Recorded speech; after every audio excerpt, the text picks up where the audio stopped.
Well, g'day curd nerds. Today we're making a cheese that is probably the most consumed on the planet, pizza mozzarella.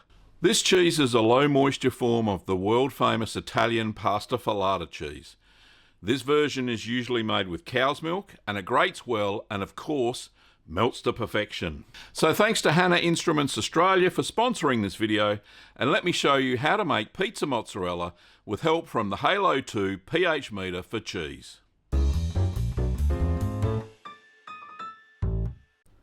Don't forget to start by sanitising all of your equipment. I've put all the stainless steel stuff in a pot and boiled it for 15 minutes. The ingredients for pizza mozzarella is as follows: 8 litres or 2 gallons of cow's milk, pasteurised unhomogenised, annatto, 4 to 8 drops, diluted in 1/4 cup of non-chlorinated water. Now this is optional if you want to make your cheese a little bit yellow. 1/8 teaspoon of MOT 92 thermophilic culture or Thermo B will suffice. 1/2 teaspoon or 2.5 millilitres of single strength rennet, diluted in 1/4 cup of non-chlorinated water. Cheese salt, which is non-iodised, and we're going to use 2% by weight of the curd. So set up your water bath and fill your pot up with the 8 litres of milk, or 2 gallons. So I'm using 5 litre bladders there. So the second bladder I'm just going to pour a little bit into the pot and then measure out 2 litres into the jug. Use that later on. So I've got 3 more litres in there, so that makes 8. So we're going to heat our milk to 37 degrees Celsius or 99 degrees Fahrenheit using the water bath. Just filling the sink up with hot water there to get to the right temperature. So now we're going to add the annatto. Now as I said, this is optional. If you want your pizza mozzarella to be white or just off white, then don't need to add the annatto. But I wanted mine a little bit yellow, just like the pizza mozzarella you get in bags pre-grated. So I'm just stirring that through, just checking the temperature, and it's not quite at the target temperature just yet. Now I'll check the temperature again, and we're pretty close to 37, which is the target temperature at the moment. There we go. Absolutely perfect. So just give it a quick stir. And now we're going to add in the thermophilic starter culture.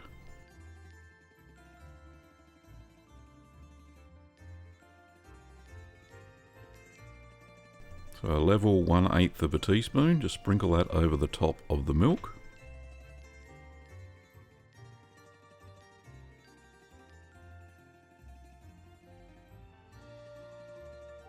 And we're going to allow that to rehydrate for 5 minutes. So 5 minutes later, we're just going to stir the culture in.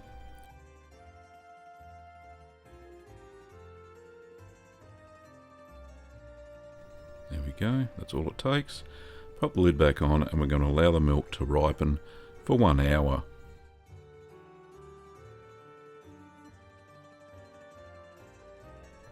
Now just give that another stir, just to incorporate the cream back in, which is floated at the top. We're going to add the rennet solution now. Just pour that in whilst we're stirring.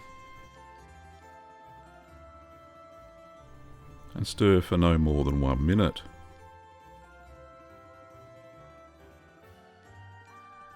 And cover that up, and we're going to allow the curds to set for 1 hour. So 1 hour later, we're going to check for a clean break. Pop your knife in and turn it 45-degree angle and it should split cleanly. And in this case it has. I'm going to use my curd harp and cut the curds into 5mm or 1/5 inch cubes, cutting the horizontals with the curd carp and the verticals with the curd knife. Trying to get them as small as possible. And it's pretty hard to do that with a curd cutter and a curd knife, so use a whisk and just stab it up and down, and you'll get the size that you're after. So cover them and allow the curds to heal for 5 minutes.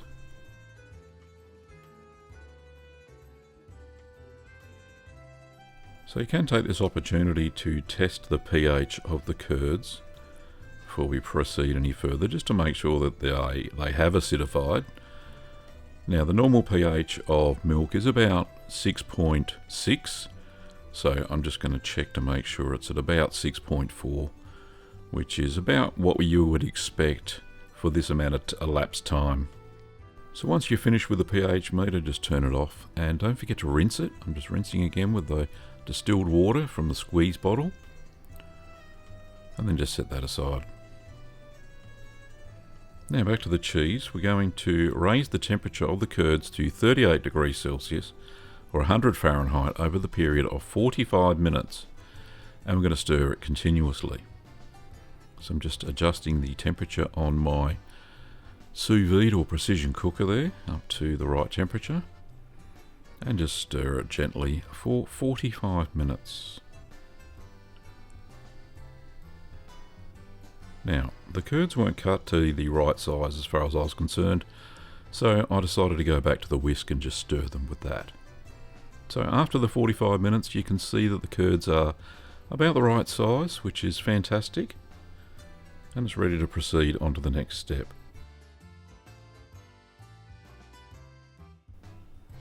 So just remove your spoon, and we're going to allow the curds to settle and hold at the target temperature for 30 minutes.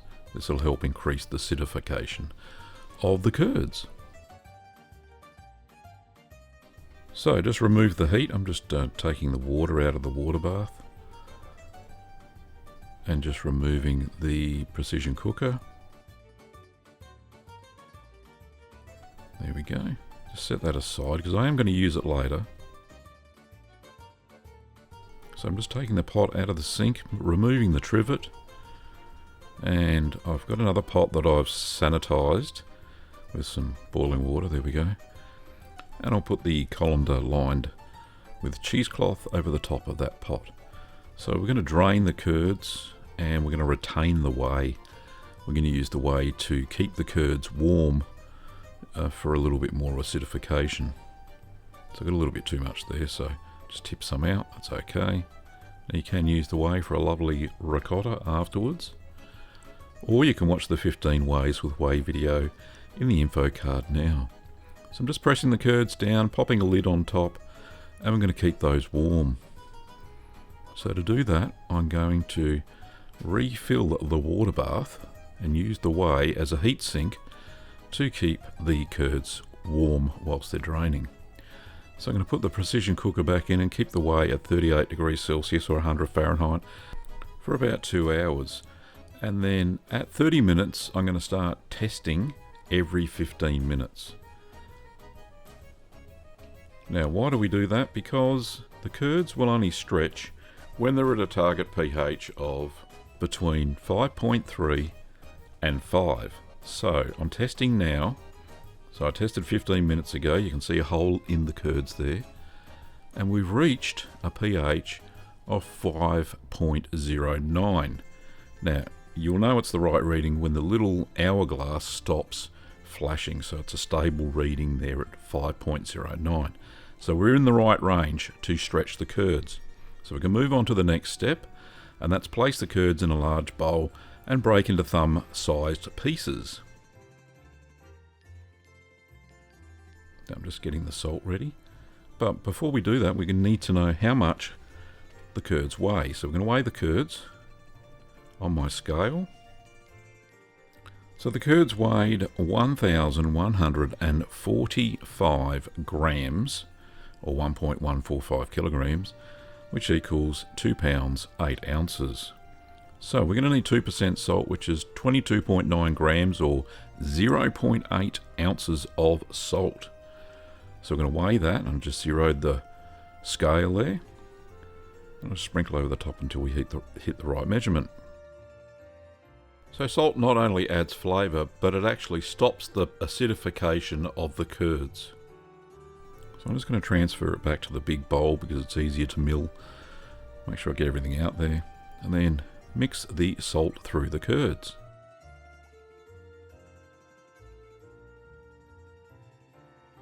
Now all this is with clean hands, of course. I regularly clean my hands during the cheese making process. I'm going to allow the salt to absorb into the curds for 5 minutes. So we're now going to add hot water, which is 95 degrees Celsius or 203 Fahrenheit. It's just boiled, so I'm just pouring that over the curds that we milled earlier.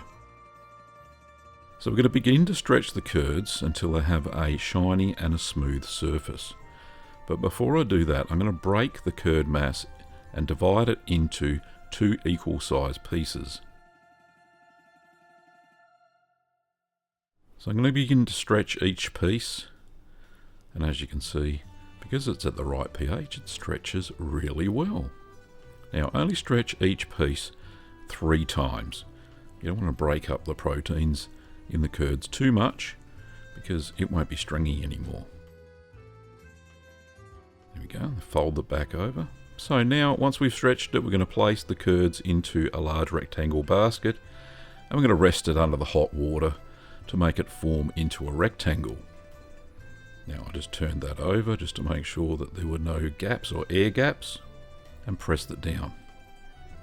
You can see there I'm using heavy duty rubber gloves. Very essential because you don't want to burn your hands. This water is really hot. So we're going to sprinkle 1 teaspoon of salt over the surface of the cheese, just in case some of that salt absorbed into the hot water. So I'm just pressing it down just to make sure there's no air bubbles in it. Then after a little while, just turn the slab over, back in the rectangle again.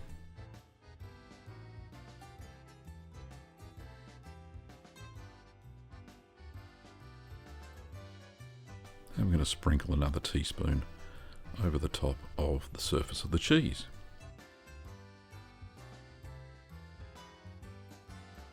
There we go. You can tip all the way out. Now we're going to place the cheese in the basket. I just put it into that little bowl that I used first. Put it in the kitchen fridge for 24 hours. 24 hours later. So I removed the cheese from the basket at about 12 hours when it was in the fridge because it was starting to dry out, so then I wrapped it in plastic wrap. So 12 hours in plastic wrap, and I thought, yep, let's try it and see what it looks like. It's formed a solid slab. It hasn't sunk like a quick mozzarella would, and you can see there it's a little bit wonky, but that's no big deal. It doesn't affect the taste of the cheese. It's not going to the Royal Melbourne show, that's for sure. But the pattern looks really cool from the basket as well. So now we can use it. And I'm just taking some of the wrap off there, and you just cut the cheese. You can see there's no air bubbles, so I did a pretty good job there. There's a couple of little ones there where I didn't press it down properly, but it's certainly stringy, as you can see from that piece there.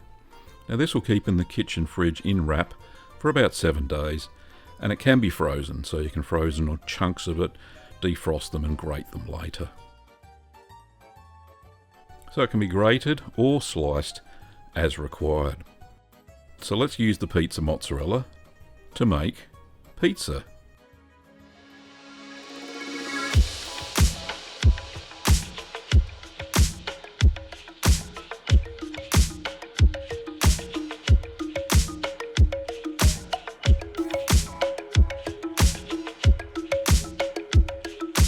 So, how's it taste? Well, let's give it a go, shall we?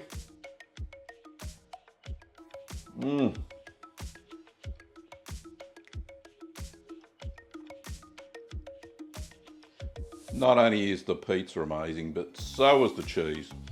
The cheese melts perfectly, beautiful looking pizzas.